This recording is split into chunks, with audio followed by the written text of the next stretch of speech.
اعوذ باللہ من الشیطان الرجیم بسم اللہ الرحمن الرحیم السلام علیکم ورحمۃ اللہ وبرکاتہ۔ عزیز طلباء و طالبات، امید ہے آپ لوگ خیر و عافیت سے ہوں گے۔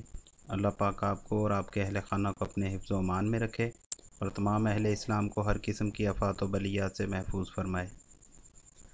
آج کے لیکچر میں بیٹے ہم لوگ نظم کسان پڑھیں گے جس کے شاعر ہیں جوش ملی آبادی۔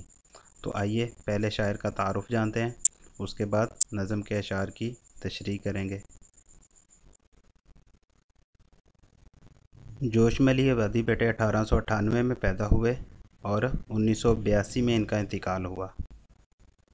تاریخ پیدائش تاریخ وفات ہمیشہ سے بیٹے اہم رہی ہے، تو اس کو آپ لوگوں نے MCQs کے لیے یاد رکھنا ہے۔ جوش ملی آبادی لکھنؤ میں پیدا ہوئے، شہر بھی بیٹے یاد رکھنا ہے کس شہر میں پیدا ہوئے، تو جوش ملی آبادی لکھنؤ میں پیدا ہوئے۔ پورا نام شبیر حسن خان اور جوش تخلص تھا۔ پورا نام کیا ہے؟ شبیر حسن خان اور تخلص جوش اختیار کیا ہے انہوں نے۔ تو اصل نام اور تخلص دونوں چیزیں پوچھی جا سکتی ہیں، اسپیشلی طور پہ جوش ملی آبادی کا اصل نام کیا ہے، اس بارے میں آپ لوگوں نے ذہن میں رکھنا ہے۔ آگے بیٹے کہا جا رہا ہے جی کلمی نام جوش ملی آبادی اختیار کیا۔ ان کے خاندان میں علم و ادب کی روایت موجود تھی، ان کے دادا بھی شاعر تھے، اور بیٹے بعض جگہوں پر ان کے پردادا کے متعلق بھی لکھا گیا ہے کہ ان کے پردادا بھی شاعر تھے۔ ٹھیک ہے جی، تو ان کے دادا بھی شاعر تھے۔ جوش نے عربی اور فارسی کی ابتدائی تعلیم گھر ہی میں حاصل کی۔ ان کا گھرانہ مالی طور پر آسودہ تھا۔ آسودہ بیٹے کہتے ہیں خوشحال کو۔ سینٹ پیٹرک کالج آگرہ اور علی گڑھ کالج میں زیر تعلیم رہے، مگر سینئر کیمبرج سے آگے نہ بڑھ سکے۔ اوائل میں ربندر ناتھ ٹیگور سے متاثر تھے۔ ربندر ناتھ ٹیگور بیٹے ایک شاعر ہیں، بنگالی شاعر، ان کو نوبل پرائز بھی مل چکا ہے اپنی ادب کے اوپر۔ تو ادب کے اوپر نوبل پرائز یافتہ شاعر ہیں ربندر ناتھ ٹیگور، بنگالی شاعر ہیں بیٹے۔ تو کہا جا رہا ہے جی اوائل میں، اوائل کا لفظی معنی ہے اول میں، شروع میں، ابتدا میں۔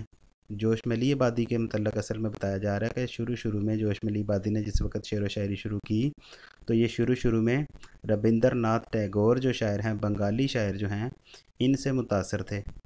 ٹھیک ہے جی، اس لیے ان کی شاعری میں ٹیگور کے اثرات ملتے ہیں۔ 1924 میں حیدرآباد دکن جا کر عثمانیہ یونیورسٹی کے دارالترجمہ سے وابستہ ہوئے۔ عثمانیہ یونیورسٹی کا دارالترجمہ بیٹے عثمانیہ یونیورسٹی کا ایک شعبہ ہے، ٹھیک ہے جی، تو اس سے وابستہ ہوئے اور تقریباً 13 سال تک وہاں ملازمت کی۔ بعد ازاں متعدد ادبی رسالوں کے مدیر رہے۔ جوش نے فلموں کے لیے گیت بھی لکھے۔ یہ بھی بیٹے MCQs میں پوچھا جا سکتا ہے کہ جوش نے گیت لکھے، کون سے گیت لکھے، فلموں کے لیے گیت لکھے۔ 1956 میں پاکستان آ گئے اور ترقی اردو بورڈ کراچی سے منسلک ہوئے۔ ٹھیک ہے جی، کیا کہا جا رہا ہے جی پاکستان کب آئے؟ 1956 میں۔ یہ بھی بیٹے MCQs میں پوچھا جا سکتا ہے۔ تو 1956 میں پاکستان آ گئے اور ترقی اردو بورڈ کراچی سے منسلک ہوئے۔ عمر کا آخری زمانہ اسلام آباد میں گزارا۔ یہ بھی MCQs میں پوچھا جا سکتا ہے۔ جوش زبان و بیان پر ماہرانہ دسترس رکھتے تھے۔ دسترس رکھنا بیٹے قدرت رکھنا، مہارت رکھنا۔ الفاظ کے در و بست پر انہیں قدرت حاصل تھی۔ الفاظ کو استعمال کرنے پر، الفاظ کے اتار چڑھاؤ پر، الفاظ کے مطالعے پر انہیں قدرت حاصل تھی۔ رومانوی شاعری ان کا امتیاز ہے۔ رومانوی شاعری بیٹے ایسے کلام کو کہتے ہیں جس میں عشق و عاشقی کا تذکرہ کیا جائے، تو رومانوی شاعری ان کا امتیاز ہے۔ انہیں شاعر انقلاب بھی کہا جاتا ہے۔ یہ بھی بیٹے انتہائی اہم MCQs ہے کہ شاعر انقلاب کس شاعر کو کہا جاتا ہے، تو جوش ملی آبادی کو شاعر انقلاب بھی کہا جاتا ہے۔ اردو کی مقبول ترین صنف سخن غزل سے ان کی دلچسپی نہ تھی۔ یہ بھی بیٹے انتہائی اہم MCQs ہے کہ وہ کون سے شاعر ہیں جن کی غزل سے دلچسپی نہ تھی۔ تو غزل حالانکہ شعر و شاعری کے اندر ایک خاص مقام رکھتی ہے، یہ صنف سخن کے اندر غزل جو ہے خاص مقام رکھتی ہے، لیکن جوش ملی آبادی کے بارے میں آتا ہے کہ ان کو غزل سے دلچسپی نہ تھی، بلکہ یہاں تک کہا جاتا ہے کہ بلکہ ان کا شمار غزل کے مخالفین میں ہوتا ہے۔ ٹھیک ہے جی، تو یہ بھی پوچھا جا سکتا ہے وہ کون سے شاعر ہیں جن کا شمار غزل کے مخالفین میں ہوتا ہے، تو وہ ہیں جوش ملی آبادی، وہ نظم کے شاعر تھے۔ ان کا پہلا مجموعہ کلام روح ادب، پہلا مجموعہ کلام کیا ہے؟ روح ادب، 1929 میں شائع ہوا، اور دیگر مجموعوں میں شعلہ و شبنم، حرف و حکایت، سنبل و سلاسل، جذبات فطرت، سرود و خروش، شاعر کی راتیں وغیرہ شامل ہیں۔ جوش کی خود نوشت یادوں کی بارات ان کے مخصوص اسلوب نثر کا نمونہ ہے۔ ٹھیک ہے بیٹے، یہ تھا بیٹے شاعر کا تعارف۔ آئیے اب نظم کی طرف چلتے ہیں۔ جی بیٹے، تو نظم کا عنوان ہے کسان۔ اس نظم میں بیٹے جوش ملی آبادی نے بڑے ہی فصیح و بلیغ طریقے سے ایک کسان کی زندگی کو بیان کیا ہے کہ کسان کی زندگی کیسی ہے، اس کا محنت کے ساتھ کس حد تک تعلق ہے۔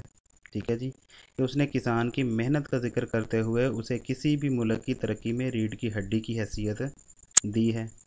جیسے کہا جاتا ہے کہ زراعت جو ہے وہ ریڑھ کی ہڈی ہے۔ ٹھیک ہے، تو کسان نے بھی محنت کا ذکر کرتے ہوئے شاعر نے یہاں پر جوش ملی آبادی میں، شاعر جوش ملی آبادی جو ہیں انہوں نے کسان کی محنت کا ذکر کرتے ہوئے اسے کسان کو اس ملک کی ترقی کے لیے ریڑھ کی ہڈی کی حیثیت دی ہے۔ تو کسان کہتے ہیں جی اپنے کام میں ہر وقت مگن رہتا ہے، اسے اپنے کام سے عشق ہے۔ ٹھیک ہے جی،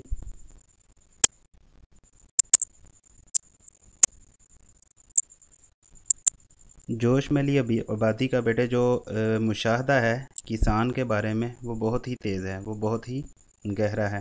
ٹھیک ہے، تو انہوں نے جزیات کو مد نظر رکھتے ہوئے کسان کی زندگی کا اجمالی سا خاکہ جو ہے وہ اس نظم کے اندر پیش کرنے کی کوشش کی ہے۔ تو آئیے بیٹے سب سے پہلے اس نظم کی ریڈنگ کرتے ہیں، اس کے بعد ہم لوگ اس کے اشعار کی تشریح کی طرف چلیں گے۔ تو سب سے بیٹے پہلا شعر ہے، جھٹ پٹے کا نرم رو دریا، شفق کا اضطراب، کھیتیاں میدان خاموشی غروب آفتاب۔ کسی بھی نظم کو بیٹے سمجھنے سے پہلے اس کی ریڈنگ اگر کر لی جائے صحیح الفاظ کی ادائیگی کے ساتھ تو اس کے سمجھنے میں، اشعار کو سمجھنے میں بڑی ہی آسانی پیدا ہو جاتی ہے۔ تو پہلے نمبر پہ آپ لوگ بھی ریڈنگ کرنے کی پریکٹس کیا کیجیے، اس کے بعد اشعار کی تشریح کی طرف جائیں۔ تو ریڈنگ کے لیے الفاظ میں آپ کے سامنے دہرا دیتا ہوں، آپ بھی اس کو سننے کے بعد اپنے الفاظ میں بھی اپنے طور پر بھی اس کی ریڈنگ کیجیے۔ جھٹ پٹے کا نرم رو دریا، شفق کا اضطراب، کھیتیاں میدان خاموشی غروب آفتاب، یہ سماں اور ایک قوی انسان یعنی کاشتکار، ارتقاء کا پیشوا تہذیب کا پروردگار، جلوہ قدرت کا شاہد حسن فطرت کا گواہ، ماہ کا دل مہر عالم تاب کا نور نگاہ، لہر کھاتا ہے رگے خاشاک میں جس کا لہو، جس کے دل کی آنچ بن جاتی ہے سیل رنگ و بو، دوڑتی ہے رات کو جس کی نظر افلاک پر، دن کو جس کی انگلیاں رہتی ہیں نبض خاک پر، سرنگوں رہتی ہیں جس سے قوتیں تخریب کی، جس کے بوتے پر لچکتی ہے کمر تہذیب کی، جس کے بازو کی صلابت پر نزاکت کا مدار، جس کے کسبل پر اکڑتا ہے غرور شہریار، دھوپ کے جھلسے ہوئے رخ پر مشقت کے نشاں، کھیت سے پھیرے ہوئے منہ گھر کی جانب ہے رواں۔ شعلہ و شبنم یہ بیٹے اس نظم کا ماخذ ہے، یعنی جوش ملی آبادی کی تصنیف ہے شعلہ و شبنم، اس میں سے یہ نظم لی گئی ہے۔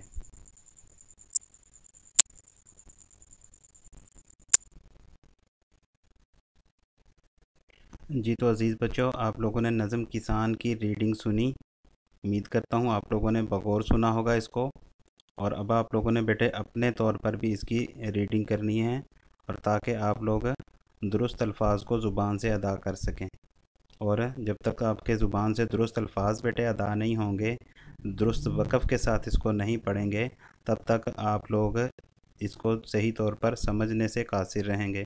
جس طرح بیٹے آپ لوگ مشکل الفاظ کے معنی، اہم تراکیب اور اشعار کی تشریح کو یاد کرتے ہیں، اسی طرح اس کی درست آہنگ کے اندر ریڈنگ بھی کیا کریں۔ آئیے اب پہلے شعر کی تشریح کرتے ہیں۔